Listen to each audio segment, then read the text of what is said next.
আসসালামু আলাইকুম, welcome to my BCS voice. আজকে হচ্ছে 45 দিনের স্টাডি চ্যালেঞ্জের 23তম দিন। ইচ্ছা ছিল ভিডিওটা সকালবেলা থেকেই শুরু করব, কিন্তু যেহেতু আমার স্কুলে পরীক্ষা শুরু হয়েছে সে কারণে সকাল সকালে অনেক তাড়াতাড়ি স্কুলে যাইতে হচ্ছিল। তো বাচ্চাদের ছুটি দিয়ে একেবারে বিকালে ভিডিওটা বানানো শুরু করলাম। আসলে আমার মেজো বোন ও রিসেন্টলি অনার্স ফাইনাল ইয়ারের পরীক্ষা শেষ করছে, তো ওকে রিকোয়েস্ট করছিলাম যে তুইও আমার সাথে দে, আমি একটা কোম্পানি পেয়ে যাব।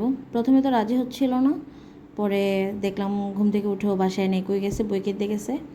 যদিও বই কিনতে গেছিলো, ও সিএমএ করতেছে বিবিএর সাথে সাথে, তো সিএমের বইয়ের সাথে সাথে ওর নাকি বিসিএসের 49-এর যে স্পেশাল আছে বিষয়ভিত্তিক বইটা আছে ফিন্যান্সের, সেটা নাকি ওর কাছে ইজি লাগছে, সিলেবাসও নাকি ওর কাছে ইজি লাগছে, এর জন্য ও নিজের জন্য একটা বই কিনে আনছে। তো আমার কিছু বইয়ের দরকার ছিল, অসুস্থতার কারণে দোকানে যাইতে পারতেছিলাম না, যে কারণে ওকে বলছি, পরে ও কিনে আনছে।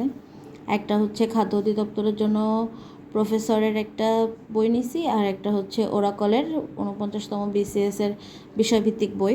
আমার হচ্ছে বিষয় প্রাণীবিদ্যা।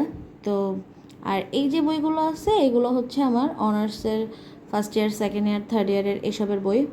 এগুলোর টপিক আছে আমি সিলেবাসে খেয়াল করছি, যেমন ওয়াইল্ড লাইফ বায়োলজি, এরপরে genetics, cell and molecular biology, economic zoology, এগুলো আছে টপিকগুলো। তো এই বইগুলো আমি আলাদা করে রাখছি।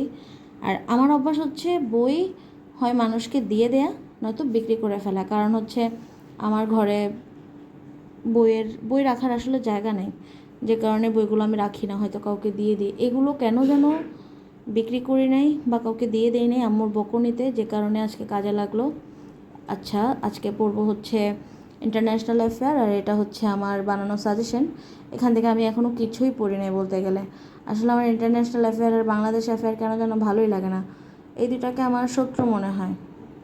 তো বেশিরভাগই পড়া হয়েছে বৈশ্বিক ইতিহাস, আর জাতিসংঘ একটু একটু করে পড়ছি, আর যে দেশগুলো আছে দেশ সম্পর্কে হালকা হালকা পড়ছি, এই হচ্ছে পড়া। স্কুলেও আমি লেকচার সেটা নিয়ে গেছিলাম, ওখানেও কিছু টপিকে চোখ বুলাইছি, যদিও এত পড়ার সুযোগ ছিল না। পরীক্ষার হলে যেহেতু গার্ড দিতে হয়, যদিও পড়া উচিত ছিল না, তাও যেহেতু পরীক্ষার সামনে আমি বইটা নিয়ে গেছিলাম।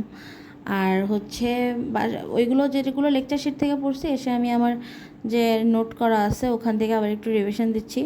বই থেকে পড়তে না আমার ইজি লাগতেছিল, আর আমি বইটা উল্টাই দেখতেছি যে আমার অনেক বইটার প্রায় হচ্ছে হাইলাইটেড দিয়ে মার্ক করা, মানে ওগুলোর হয় আমি পড়ছি, আর নয়তো আমি কোচিংয়ে ক্লাস করছি সাথে সাথে। কিন্তু আমার মনে পড়তেছিল না, মানে পড়ে বিষয়গুলো হ্যাঁ ফ্যামিলিয়ার লাগতেছিল, কিন্তু আমি যখন এমসিকিউ প্র্যাকটিস করি তখন ওই পড়াগুলো আমার এত ফ্যামিলিয়ার মনে হয় না। আমার মনে হচ্ছে আমি যত তাড়াতাড়ি পড়তেছি অত তাড়াতাড়ি হয়তো ভুলেও যাচ্ছি। আসলে কি সত্যি ভুলে যাচ্ছি না কি আমার এমন মনে হচ্ছে, এটা বুঝতে পারতেছি না। আমি হয়তো ইন্টারন্যাশনাল অ্যাফেয়ার আর বাংলাদেশ অ্যাফেয়ারে অনেক কাঁচা, কিন্তু আমি চেষ্টা করব যে জিনিসটাতে আমি বেশি কাঁচা সেই জিনিসটাতেই যেন আমি আরও অনেক বেশি ভালো হয়ে যাই। মানে যেটা আমার দুর্বলতা ওইটাই যেন আমার শক্তি হয়। তো আমি পড়ার ট্রাই করব।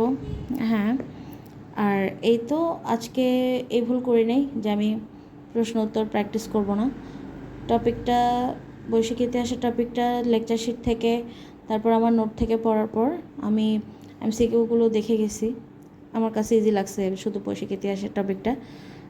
কালকে বন্ধ আছে, আখেরি চাহার সোমবার, তো আশা করি একটু বেশি পড়ার টাইম পাবো। যদিও আমাকে টিউশনি করাতে হবে, ওদেরকে একটু এক্সট্রা টাইমও দিতে হবে।